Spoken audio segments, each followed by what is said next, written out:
जय हिंद, नमस्कार। स्वागत है एक बार पुनः आप सभी का करंट अफेयर्स के इस सीरीज में।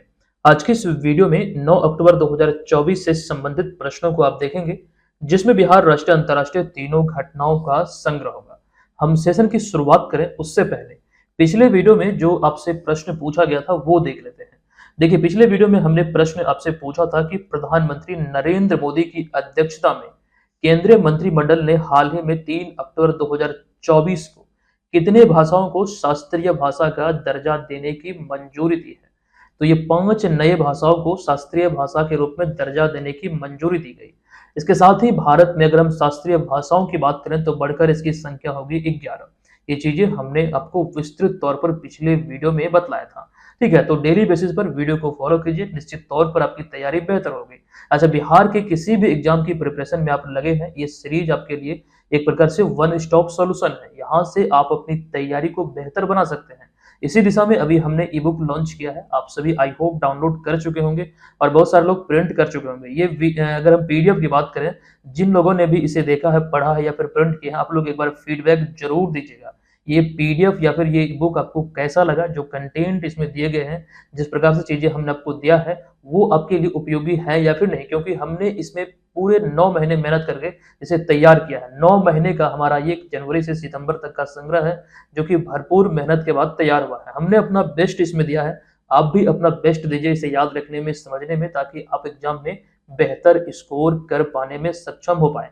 ठीक है, चलिए अब यहाँ पर हम सेशन की शुरुआत करेंगे, लेकिन उससे पहले आपको बता दूं कि जितने भी हमारे नोट्स मटेरियल आते हैं करंट अफेयर्स के, आप सभी के लिए इस कोर्स को परचेज कर सकते हैं बीएम ऑनलाइन लर्निंग ऐप के जरिए। करंट अफेयर्स के तमाम जो मटेरियल है, जो आपका छूट भी चुका है जनवरी 2023 से अब तक का, पिछला सारा आपको मिल जाएगा। इससे आपकी बिहार के सभी प्रतियोगी परीक्षाओं में हेल्प होगी, चाहे वो बीपीएससी एग्जाम हो, बिहार एसएससी हो, बिहार पुलिस हो, दरोगा कांस्टेबल, कोई भी एग्जाम हो, सब एग्जाम में ये समान रूप से आपको हेल्प करेगा, क्योंकि प्रश्न यहीं से पूछे जाएंगे। सारी घटनाओं को हम कवर करते हैं, इसलिए हम ये कहते हैं कि सारे एग्जाम में यहीं से प्रश्न आपको देखने को मिलेगा, क्योंकि यहीं से प्रश्न बनना स्वाभाविक है।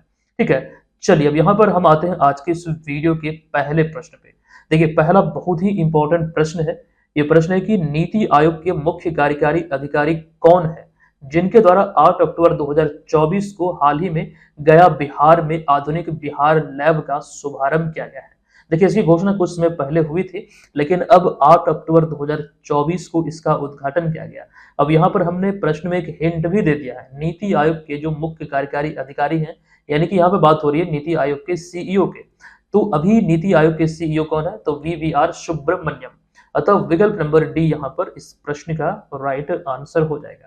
अब यहाँ पर इनसे संबंधित तथ्यों की चर्चा करते हैं। देखिए, सबसे पहले ये तिथि आपको ध्यान रखना है। तो हाल ही में 8 अक्टूबर 2024 को नीति आयोग के सीईओ वीवीआर सुब्रमण्यम ने बिहार लोक प्रशासन और ग्रामीण विकास संस्थान, जिसे शॉर्ट में बिबार्ड कहा जाता है, तो इसका जो खास करके परिसर है गया में, यहाँ पर आधुनिक बिहार जेन नेक्स्ट लैब अर्थात आधुनिक बिहार लैब का उद्घाटन किया है।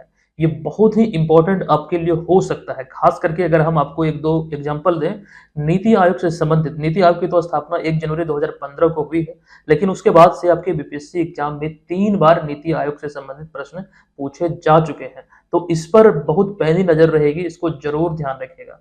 तो अभी हाल ही में ये जो लैब का उद्घाटन हुआ है, ये कहाँ पर हुआ? तो गया बिहार में।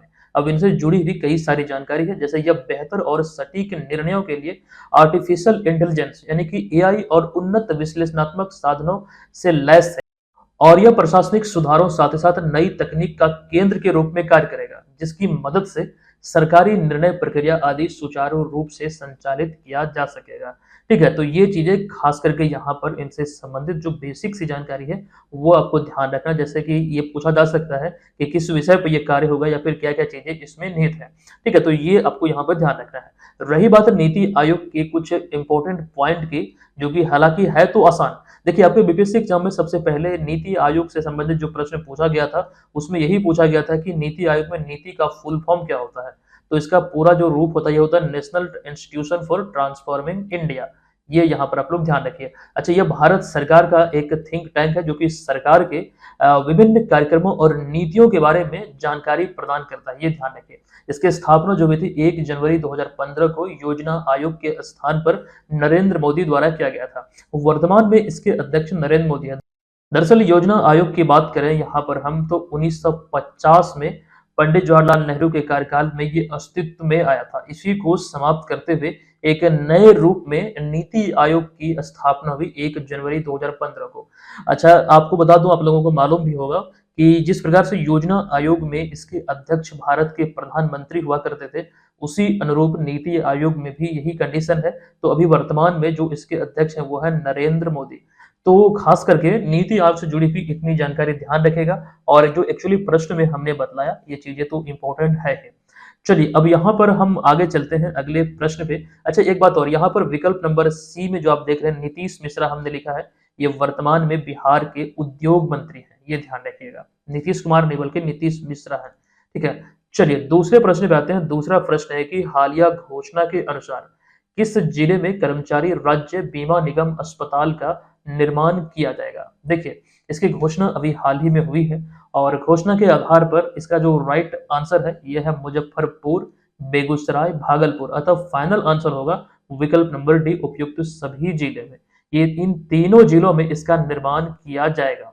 अब बात यहाँ पर करें इनसे संबंधित तथ्यों की। देखिए, हालिया घोषणा के अनुसार बिहार के मुजफ्फरपुर, बेगूसराय और भागलपुर में कर्मचारी राज्य बीमा निगम अस्पताल का निर्माण किया जाएगा। दरअसल आपको ये ध्यान रखना है कि हाल ही में 7 अक्टूबर 2024 को केंद्रीय श्रम एवं रोजगार मंत्री मनसुख मंडाविया की अध्यक्षता में नई दिल्ली में आयोजित एक बैठक में इसे हरी झंडी दी गई। ठीक है, मंजूरी कब मिली? तो 7 अक्टूबर 2024 को। अच्छा, इन अस्पतालों के बनने से लाखों बीमित कर्मचारी अर्थात जो बीमा धारक हैं, तो आपको ध्यान रखना है बीमित कर्मचारियों और उनके आश्रितों को बेहतर इलाज की यहाँ पर सुविधा मिलेगी। तो आई होप आप समझ चुके हैं। घोषणा जो हुई है हरी झंडी से दी गई, 3 जिले में ये स्थापित किया जाएगा, ये मुजफ्फरपुर, बेगूसराय और भागलपुर। अच्छा, अगर बिहार के मैप को आप अच्छी तरह से समझ रहे हैं तो आपके माइंड पे ये क्लियर होगा कि ये कहाँ पर है बिहार में। तो आप यहाँ पर देखिए, मैप हमने आपके समक्ष रखा है। बात हम यहाँ पर 3 जिले की कर रहे हैं, ध्यान रखिएगा, मुजफ्फरपुर, बेगूसराय और भागलपुर। बिहार वाले मैप पर देखेंगे तो मुजफ्फरपुर आपको यहाँ पर दिखेगा, ये मुजफ्फरपुर है, ठीक है। उसके बाद बेगूसराय की हमने बात किया, ये आपका बेगूसराय है। फिर हमने भागलपुर की बात किया। तो ये 3 जिलों में खास करके ये अस्पताल का निर्माण किया जाना है, ठीक है। खास करके अगर देखें तो ये एक डायगोनल आपको दिखेगा, मतलब तीनों अगर हम जिलों की बात करें तो कहीं ना कहीं एक सेंटर मान सकते हैं, मतलब कहीं किनारे में नहीं है कि मतलब इस अगर कैमूर से जाना है, मान लीजिए किशनगंज में है, तो बहुत सफर करना पड़ जाएगा। और उसी प्रकार से अगर हम बांका की बात करें और पश्चिमी चंपारण की बात करें तो दूरी बहुत होता है। जैसे कि सेंटर में मुजफ्फरपुर, बेगूसराय, भागलपुर आदि है, एक तरह से मतलब नजदीक में है ये एक प्रकार से देखा जाए तो। अच्छा, मैप से भी संबंधित आपके एग्जाम में प्रश्न बनते हैं। दरअसल राजधानी पटना को लेकर एग्जाम में 65वीं बीपीएससी एग्जाम में पूछा गया था कितने जिलों के साथ अपनी सीमा को पटना साझा करता है। तो कुल मिला के 9 जिले हैं जिसके साथ पटना अपनी सीमा को साझा करता है। अच्छा, बिहार के मैप को लेकर एक बात ये भी ध्यान रखिएगा, उत्तर में है नेपाल, दक्षिण में है झारखंड, पूर्व में है पश्चिम बंगाल और पश्चिम में है उत्तर प्रदेश। ये इंपॉर्टेंट आपके लिए हो जाती है। क्षेत्रफल के दृष्टिकोण से सबसे बड़ा जो जिला है वो है पश्चिमी चंपारण, और पश्चिमी चंपारण में ही बिहार का पहला और एकमात्र टाइगर रिजर्व है वाल्मीकि नगर में। वाल्मीकि नगर टाइगर रिजर्व यानी कि वीटीआर, यहाँ से टाइगर सफारी की जो शुरुआत हुई थी 1 नवंबर 2022 को हुई थी। ये इंपॉर्टेंट डेट है, आपको ध्यान रखना, 1 नवंबर 2022 से यहाँ पर टाइगर सफारी की शुरुआत हुई थी। अच्छा, राज्य सरकार की एक घोषणा है और घोषणा के आधार पर बिहार का जो दूसरा खास करके टाइगर रिजर्व है वो कैमूर जिले में बनाया जाएगा। अब यहाँ पर जब बिहार वाले मैप को देखेंगे तो यहाँ पर कैमूर जिले की स्थिति को आप देख पाएंगे। यहीं पर बिहार का दूसरा खास करके टाइगर रिजर्व प्रस्तावित है। जिस प्रकार से पटना में पहला चिड़ियाघर है संजय गांधी जैविक उद्यान, जो कि अभी हाल ही में 50 वर्ष से इसकी स्थापना का पूरा हुआ है। ये अभी आपको ध्यान रखना, 2023 में 1973 में चिड़ियाघर के रूप में ये अस्तित्व में था। तो ये तो बिहार का पहला और एकमात्र चिड़ियाघर है। लेकिन दूसरा जो प्रस्तावित है बिहार के अररिया जिले में है। यहाँ पर आप देख रहे हैं अररिया की स्थिति। अच्छा, राज्य सरकार की तरफ से जो भी हाल ही में घोषणा हुई है, आपको बतला दूं, ऐसा कहा गया है कि ये भारत का सबसे बड़ा चिड़ियाघर होगा। अब आगे क्या होगी वो नहीं कहा जा सकता, लेकिन जो घोषणा हुई उसके आधार पर 189 एकड़ भूमि पे इसका निर्माण होना है अररिया जिले के रानीगंज में। इतनी बातों को ध्यान आपको रखना है, किसी भी रूप में प्रश्न देखने को मिल सकता है। अच्छा, बिहार के बारे में इतनी बेसिक सी जानकारी है।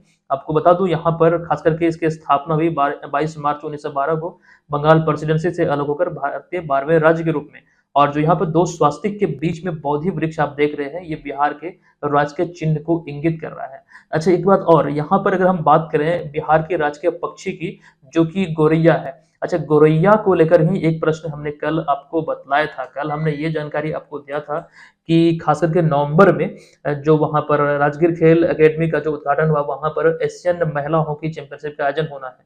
इसके लिए खास करके जो इसका शुभंकर का जो अनावरण किया गया है, जो खास करके इसका लोगो जारी किया गया है, वो चीजें हमने कल आपको बतलाया था। अगर आपने नहीं देखा है तो कहीं ना कहीं ये गौरैया से ही रिलेटेड है। हमने तमाम विषयों पर कल चर्चा किया है, जो कि बहुत ही इंपॉर्टेंट है। अगर आपने नहीं देखा है तो वीडियो को रेगुलर देखिए, आपको भरपूर हेल्प मिलेगा। अच्छा, एक बात और आपको बतला दूं कि मंथली करंट अफेयर जो हम आपको दे रहे हैं, उसे भी जरूर आप लोग फॉलो कीजिएगा। उससे बहुत बेनिफिट आप लोगों को मिलेगा। चलिए, अब यहाँ पर हम आ चुके हैं तीसरे प्रश्न पे। ये प्रश्न है कि हाल ही में 6 अक्टूबर 2024 को निम्नलिखित में से किनके द्वारा इस वर्ष प्रयागराज में आयोजित होने वाले महाकुंभ 2025 के लिए बहुरंगी लोगों का अनावरण किया गया है। देखिए, इसका अनावरण अभी हाल ही में योगी आदित्यनाथ के द्वारा किया गया है। देखिए, मीडिया में इस लोगो को बहुरंगी लोगो ही कहा गया, लेकिन वास्तव में देखिए बहुरंगी है, एक्चुअली में है, लेकिन इसमें कुछ विशेष तौर पर आपको ध्यान रखना है। फिलहाल उत्तर प्रदेश के जो मुख्यमंत्री योगी आदित्यनाथ हैं, इनके द्वारा इसका अनावरण किया गया है। आइए इस लोगो के बारे में यहाँ पर डिटेल हम जानकारी देखते हैं, क्या क्या चीजें यहाँ पर आपको ध्यान रखना है। देखिए, सबसे पहले ध्यान रखिए कि मुख्यमंत्री योगी आदित्यनाथ के द्वारा 6 अक्टूबर 2024 को प्रयागराज में आयोजित होने वाले महाकुंभ 2025 के लिए नए बहुरंगी लोगों का अनावरण किया गया।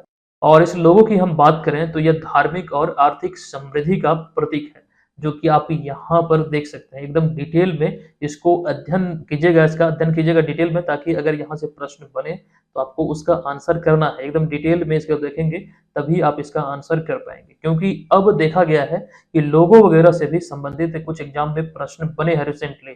ठीक है, इस लोगों की बात करें तो यमुना, गंगा और सरस्वती नदियों के संगम स्थल त्रिवेणी संगम, अमृत कलश और साथ ही साथ इसमें 3 साधुओं को नमस्कार की मुद्रा में दिखाया गया है, जो आप यहाँ पर देख सकते हैं। ये संगम जो खास करके प्रयागराज में है वो दर्शाया गया है, कलश है और साथ साथ साधुओं की, और बीच में मंदिर भी दिखलाया गया है। ये खास करके इसमें इस लोगो में दिखलाया गया है, ये चीज ध्यान रखिएगा। अच्छा, इन सब के अतिरिक्त इस लोगो से संबंधित एक खास बात आपको ये भी ध्यान रखना है कि साथ ही इसमें महाकुंभ का जो ध्येय वाक्य है, सर्व सिद्धि प्रद कुंभ, ये भी लिखा हुआ है। ये आपको यहाँ पर ध्यान रखना है। अच्छा, आपको जानकारी दे दूं कि प्रयागराज यानी कि उत्तर प्रदेश में जो प्रयागराज है, यहाँ पर महाकुंभ का जो आयोजन होना है, ये 14 जनवरी 2025 से लेकर 26 फरवरी 2025 तक किया जाएगा। देखिए, महाकुंभ के आयोजन की बात करें तो इसे ऐसे ही महाकुंभ नहीं कहा जाता है, बल्कि इसे इसके पीछे बहुत सारी मान्यताएं हैं। उसमें सबसे बड़ा यहाँ पर आप ये देखेंगे कि प्रयागराज, नासिक, उज्जैन और हरिद्वार में प्रत्येक 12 वर्ष के अंतराल पर महाकुंभ का आयोजन किया जाता है। ठीक है, तो कहीं ना कहीं ये एक सबसे बड़ा फैक्टर है, जो कि इसे एक विशाल रूप देता है। ठीक है, तो ये चीजें यहाँ पर आप लोग ध्यान रखिएगा। हम उतना डिटेल में नहीं जाएंगे, लेकिन इसके पीछे जो चीजें हैं आप लोग वीडियो वगैरह यूट्यूब पे कहीं पे देख सकते हैं, जो कि इसके बारे में आपको डिटेल नॉलेज देगा। ठीक है, ये आपको ध्यान रखना है। अब ये तो आपको यहाँ पर ध्यान रखना है, इन 4 जगह पे 12 वर्ष के अंतराल पे महाकुंभ होता है।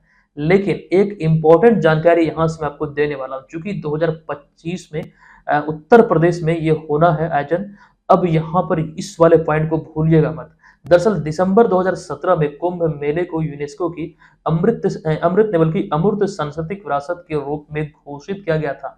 लेकिन इतना ही आपको ध्यान नहीं रखना, बल्कि आप यहाँ पर इसको भी देखेंगे, जिसे कि पवित्र घड़े का त्योहार के रूप में इसमें वर्णित किया गया है यूनेस्को की अमूर्त सांस्कृतिक विरासत की सूची में।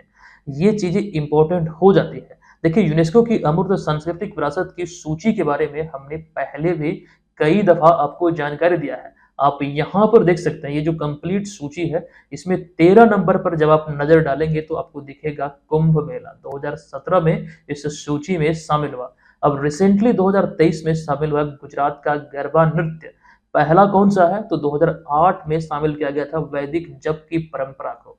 ये चीजें इंपॉर्टेंट हो जाती है, आपको सभी बातों को यहाँ से ध्यान रखना है। अच्छा, यहाँ पर इसमें अगर हम देखें तो बिहार का, मूल रूप से बिहार का कुछ भी इसमें शामिल नहीं है। लेकिन इसके दूसरी ओर एक और जानकारी यूनेस्को से ही संबंधित है, यूनेस्को विश्व धरोहर स्थलों की। ठीक है, इसमें अगर हम बात करें तो 43 स्थल, जब यहाँ पर हम बात कर रहे थे अमूर्त सांस्कृतिक विरासत की, तो इसमें 15 को शामिल किया गया है। लेकिन दूसरी ओर अगर हम बात करें विश्व धरोहर स्थल की, तो इस सूची में अब तक भारत के 43 स्थल को शामिल किया जा चुका है, जिसमें कि 2 स्थल बिहार से संबंधित हैं। आप यहाँ पर देखेंगे पहला जो स्थल है 23 नंबर पे, देखिए क्रम भी आपको याद रखना है। इस सूची में भारत में 23वें नंबर पे आता है, लेकिन ये बिहार का पहला स्थल है जो इस सूची में शामिल हुआ। वर्ष 2002 में बोध गया में जो महाबोधि मंदिर परिसर है उसकी यहाँ पर बात हो रही है। इसके अलावा एक और है बिहार से संबंधित जो कि इस सूची में शामिल है। 33 नंबर पे आप नजर डालिएगा, नालंदा महाविहार, जो कि 2016 में इस सूची में शामिल हुआ। तो ये चीजें यहाँ पर इंपॉर्टेंट है, ये आप यहाँ पर ध्यान रखेंगे। बखूबी सारी बातों को आपको ध्यान रखना, पीडीएफ खास करके आपको इसका जरूर डाउनलोड करना है, तभी जाके आप बेहतरीन तरीके से अपनी प्रिपरेशन को बरकरार रख सकते हैं। ठीक है, रिवीजन भी बहुत इंपॉर्टेंट आपका हो जाता है। पीडीएफ रहेगा, बना बनाया नोट हम आपको दे रहे हैं। नोट्स जो होते हैं उसको आपको कॉपी में लिखने की आवश्यकता नहीं है, उससे अच्छा है कि 4 बार 5 बार उसे रिवीजन के तौर पर पढ़ लीजिए, एक लंबे समय तक आपके दिमाग में सेट हो जाता है। ठीक है, ये ध्यान रखिए। चलिए अब यहाँ पर हम चलते हैं अगले प्रश्न पे। अच्छा, उससे पहले एक जानकारी आप सबों को दे दूं, अगर आप बीपीएससी एग्जाम की प्रिपरेशन में लगे हैं, इस नवरात्रि हमारी टीम की तरफ से आपके लिए एक खास ऑफर है। खास करके बीपीएससी एग्जाम की प्रिपरेशन में जो लोग लगे हैं और अभी तक हमारे कोर्स को ज्वाइन नहीं किए हैं, आपके पास एक सुनहरा अवसर है। आप इस कूपन कोड का इस्तेमाल करके आप कोर्स को ज्वाइन कर सकते हैं। तमाम मटेरियल आपको मिलेंगे महज 199 रुपये में। MAA ये कूपन कोड है, यही आपको अप्लाई करना है बीएम ऑनलाइन लर्निंग एप्लीकेशन पे, जो आपको प्ले स्टोर पे मिल जाएगा, आप वहां से डाउनलोड कर सकते हैं। आपको ध्यान रखना है यही वाला कोर्स है, आपको पेड कोर्स वाले सेक्शन में, यहाँ पर जब आप देखेंगे तो ये पेड कोर्स वाला सेक्शन है, इस पर क्लिक करके आप इस कोर्स को परचेज कर लीजिए। तमाम चीजें जो आपको यहाँ पर दिख रहा है इसी में आपको तमाम चीजें मिल जाएंगी। साथ ही इसी में आपका टेस्ट सीरीज भी इंक्लूडेड है, करंट अफेयर्स का कोर्स इंक्लूडेड है, जिससे आपकी प्रिपरेशन बहुत बेहतर होगी। अच्छा, इतना ही नहीं, आपको एप्लीकेशन पे और भी कई सारी चीजें देखने को मिलेगा, जिससे आप अपनी प्रिपरेशन को बूस्ट कर सकते हैं। अच्छा, टेस्ट सीरीज में जो ऑफर था, सिर्फ और सिर्फ जो टेस्ट सीरीज लेना चाह रहे थे इस पर क्लिक करके परचेज कर सकते थे। तो इसमें भी अभी एक ऑफर चल रही थी, BM 400 कूपन अप्लाई करते हैं तो 199 में मिलता है। लेकिन आपको इस टेस्ट को ज्वाइन नहीं करना, डायरेक्ट आप इस कोर्स को ज्वाइन कर लीजिए, आपका ये टेस्ट सीरीज वाला भी सेक्शन यहाँ पर अनलॉक हो जाएगा। ठीक है, जो लोग ज्वाइन करने के सोच रहे थे, बार बार कमेंट कर रहे थे, मैसेज कर रहे थे कि सर ऑफर लाइए, तो आपके कोर्स में ये ऑफर है। आप कोर्स परचेज करेंगे तो टेस्ट सीरीज ऑटोमेटिकली आपको वहां पर मिल जाएगा, उसका एक्सेस, आप उसको एकदम से अच्छी तरीके से भाग ले पाएंगे। अच्छा, इसमें टेस्ट में एक विशेषता यह भी है कि आप इसको री अटेम्प्ट कर सकते हैं, इसका पीडीएफ फाइल को भी आप डाउनलोड कर सकते हैं। ठीक है, बेहतरीन तरीके से सारी चीजें आपके समक्ष रखी गई है, आप लोग प्रिपरेशन कीजिए और अपनी प्रिपरेशन को बेहतर बनाइए। चलिए अब यहाँ पर हम आगे चलते हैं अगले प्रश्न पे। देखिए, अगला चौथा प्रश्न है कि निम्नलिखित में से कहाँ के पश्मीना ऊन को, जिसे कि सॉफ्ट गोल्ड के नाम से भी जाना जाता है, इसे हाल ही में जीआई टैग से सम्मानित किया गया है। पश्मीना ऊन की यहाँ पर बात हो रही है। देखिए, जो आंसर है, जो जीआई टैग मिला है एक्चुअली में लद्दाख को मिला है, अतः विकल्प नंबर बी यहाँ पर इस प्रश्न का राइट आंसर हो जाएगा। देखिए, यहाँ पर उतनी डिटेल जानकारी तो हम नहीं देंगे, लेकिन यहाँ पर एक बात आपको बतला दूं कि पश्मीना ऊन जो होता है ये किससे तैयार किया जाता है, मतलब किस जानवर से तैयार किया जाता है, वो चीजें हम लोग देखते हैं। तो यहाँ पर कुछ जानकारी हमने आपके समक्ष रखा है, जैसे कि पहला पॉइंट है पश्मीना शॉल, जो कि पश्मीना ऊन से ही तैयार होता है। पश्मीना शॉल आप लोग जानते भी होंगे, नाम कई बार सुने होंगे। देखिए, पश्मीना शॉल एक शानदार प्रकार का शॉल होता है, जो कि पश्मीना बकरी के महीन ऊन से बनाया जाता है। ठीक है, पश्मीना बकरी को आप यहाँ पर देख सकते हैं, जो कि मुख्य रूप से लद्दाख में पाया जाता है। और आपको ध्यान रखना, यह शॉल अपनी गर्माहट, कोमलता और हल्के बनावट के लिए जाने जाते हैं और इसे दुनिया भर के लोग बेहद पसंद करते हैं। अच्छा, इसी प्रकार की एक जानकारी अंगोरा ऊन से संबंधित है, जो कि खास करके खरगोश से प्राप्त किया जाता है। और ये चीजें इंपॉर्टेंट मुझे लगता है, जरूर बेसिक सी है, छोटी छोटी जानकारी है, लेकिन आपको ध्यान रखना है। चलिए आगे चलते हैं, फिलहाल यहाँ पर ये ध्यान रखिएगा। अच्छा, जीआई टैग की बात हो रही है, तो जीआई टैग को लेकर खास करके बिहार के संदर्भ में आपको ध्यान रखना है। रिसेंटली कृषि कैटेगरी में छठा उत्पाद मरचा चावल को जीआई टैग दिया गया, जो कि पश्चिमी चंपारण के चनपटिया प्रखंड से संबंधित है। अब तक बिहार को 3 कैटेगरी में जीआई टैग मिला है, एक तो खाद्य पदार्थ, एक हस्तकला और कृषि कैटेगरी में। ठीक है, किसी वस्तु या फिर उत्पाद को 10 वर्ष के अवधि के लिए जीआई टैग मिलता है। जीआई टैग रजिस्ट्रेशन का जो मुख्यालय है ये तमिलनाडु की राजधानी चेन्नई में है। ठीक है, ये चीजें आपको ध्यान रखना। अच्छा, मरचा चावल को जीआई टैग जो मिला था ये अप्रैल 2023 में मिला था, ये चीज ध्यान रखिएगा। ठीक है, चलिए अब यहाँ पर हम आगे चलते हैं अगले प्रश्न पे। वर्ष 2024 में फिजियोलॉजी यानी कि मेडिसिन का नोबेल पुरस्कार किस देश के 2 वैज्ञानिक विक्टर एम्ब्रोस और गैरी रोबकोन को जीन गतिविधि को नियंत्रित करने वाले मौलिक सिद्धांत की उनकी खोज के लिए दिया जाएगा? ठीक है, तो यहाँ पर जो बात हो रही है फिजियोलॉजी यानी कि मेडिसिन के क्षेत्र की, अगर हम बात करें तो ये 2 अमेरिकी वैज्ञानिक को दिया जाएगा।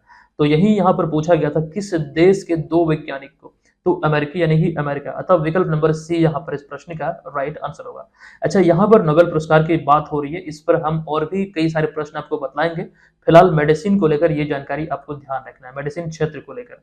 ठीक है, इन दोनों शख्स को आप यहाँ पे देख सकते हैं। अच्छा, अगर आपसे ये पूछा जाए कि अब तक कितने भारतीय मूल के या फिर कितने भारतीय शख्स को नोबेल पुरस्कार मिल चुका है, ये यहाँ पर आपके समक्ष ये जानकारी है, ध्यान रखिएगा। पहले शख्स 1913 में रविंद्रनाथ टैगोर, उसके बाद और भी कई सारे नाम हैं जो कि आप यहाँ पर देख सकते हैं। ये सभी शख्स नोबेल पुरस्कार से सम्मानित हो चुके हैं। इनमें रिसेंटली 2014 में कैलाश सत्यार्थी, जो कि शांति के लिए इन्हें नोबेल पुरस्कार मिला। 2019 में सबसे आखिरी बार अगर हम बात करें तो अभिजीत बनर्जी इकोनॉमिक्स के लिए। तो ये चीजें खास करके भारतीय के संबंध में यहाँ पर हमने आपके समक्ष रखा है। तो ये प्रश्न है कि हाल ही में पेरू में आयोजित आईएसएसएफ जूनियर विश्व शूटिंग चैंपियनशिप 2024 में भारतीय निशानेबाजों ने कितने पदक जीतकर पदक तालिका में शीर्ष स्थान हासिल किया? जबकि यहाँ पर आगे ये भी लिखा गया कि दूसरे स्थान पर इटली और तीसरे स्थान पर नॉर्वे रहा। इस प्रश्न में कई सारी जानकारी छुपी हुई है। सबसे पहले तो यही है कि आईएसएसएफ जूनियर विश्व शूटिंग चैंपियनशिप कहाँ पर आयोजित हुआ, तो ये पेरू में आयोजित हुआ। और भारतीय निशानेबाज ने कितने पदक जीते, तो 24 पदक जीते। भारतीय टीम किस स्थान पर रहा पदक तालिका में, तो पहले स्थान पर रहा भारत। आपको ध्यान रखना है कि द्वितीय स्थान पर इटली रहा, तीसरे स्थान पर रहा नॉर्वे। अच्छा, भारत ने जो 24 पदक अपने नाम किया है, इनमें 13 गोल्ड है, 3 सिल्वर है और 8 यहाँ पर ब्रॉन्ज यानी कि कांस्य मेडल इसमें है। अतः विकल्प नंबर ए इस प्रश्न का राइट आंसर हो जाएगा। नेक्स्ट प्रश्न पे आते हैं। निम्नलिखित में से किनकी कप्तानी में मुंबई ने शेष भारत को हराकर 27 साल बाद 15वीं बार ईरानी कप 2024 का खिताब अपने नाम किया है? देखिए, ईरानी कप का जो संबंध है ये आपको ध्यान रखना है, ये क्रिकेट से संबंधित है। अब इसको लेकर अगर हम बात करें, जो एक्चुअली प्रश्न पूछा गया है, राइट आंसर होगा अजिंक्य रहाणे। अतः विकल्प नंबर डी इस प्रश्न का यहाँ पर करेक्ट आंसर हो जाएगा। ये 27 साल बाद अपने नाम किया इस ट्रॉफी को मुंबई ने, और ये 15वीं बार है जब इस खिताब को अपने नाम किया है। ठीक है, ये चीज आपको यहाँ पर ध्यान रखना है। अच्छा, क्रिकेट से जुड़ी हुई बहुत सारी ट्रॉफी को लेकर अभी हमने कुछ समय पहले आपको जानकारी दिया है। यहाँ पर एक एक करके सभी को देख सकते हैं। देखिए, क्रिकेट से ही संबंधित ट्रॉफी को लेकर हमने यहाँ पर चर्चा किया है। Nagesh trophy, Dilip trophy, Syed Mushtaq Ali trophy और देवधर ट्रॉफी, ये सभी क्रिकेट से ही संबंधित ट्रॉफी है और मुझे लगता है कि ये तमाम चीजें आपको ध्यान रखना चाहिए। दिलीप ट्रॉफी अभी हाल ही में सितंबर महीने में आयोजित हुई थी, ये रिसेंटली आपको हमने जानकारी दिया था, ये आपको ध्यान रखना पड़ेगा। चलिए अब यहाँ पर हम चलते हैं अगले प्रश्न पे। 8वां प्रश्न है कि निम्नलिखित में से किस अमेरिकी टेनिस खिलाड़ी ने चेक गणराज्य की कैरोलिना मुचोवा को हराकर चीन ओपन 2024 यानी कि चाइना ओपन 2024 महिला एकल का खिताब जीता है? देखिए, महिला एकल का खिताब जीता है कोको गॉफ ने, जो कि अमेरिकी टेनिस खिलाड़ी है कोको गॉफ, इन्होंने ही अपने नाम किया है। अतः विकल्प नंबर ए इस प्रश्न का राइट आंसर होगा। देखिए, हाल ही में कार्लोस अल्काराज, जो कि स्पेन के, इन्होंने इटली के जैनिक सिनर को हराकर अपना पहला चाइना ओपन का खिताब जीता था। यानी कि अगर हम बात करें पुरुष एकल का खिताब, तो स्पेन के कार्लोस अल्काराज ने अपने नाम किया जैनिक सिनर को हराकर, जो कि इटली के हैं। वहीं पर पुरुष युगल का जो खिताब मिला ये सिमोन बोलेली, जो कि इटली, और इसके अतिरिक्त इटली के ही एंड्रिया बाबासोरी, मतलब दोनों ने ये पुरुष ईगल का खिताब अपने नाम किया है। ये नाम थोड़ा सा देख रहे हैं किस प्रकार का है, बस ध्यान रखिए। जबकि महिला एकल के लेकर जो हमने प्रश्न पूछा है, इसमें चाइना ओपन में देखें तो अब अच्छा यहाँ पर इटली नहीं होगा, यहाँ पर यूएसए आप लिख लीजिए। अमेरिका की यहाँ पर हम बात कर रहे हैं। ये कोको गॉफ अमेरिकी खास करके टेनिस खिलाड़ी हैं। तो महिला एकल का खिताब इन्होंने अपने नाम किया है, और किसे हराकर, तो चेक गणराज्य की कैरोलिना मुचोवा को हराकर। अच्छा, बहुत लोगों को लग रहा होगा कि ये इंपॉर्टेंट नहीं होते, मैं आपको बता दूं इस तरह के प्रश्न बहुत ही इंपॉर्टेंट होते हैं, आपको ध्यान रखना पड़ेगा।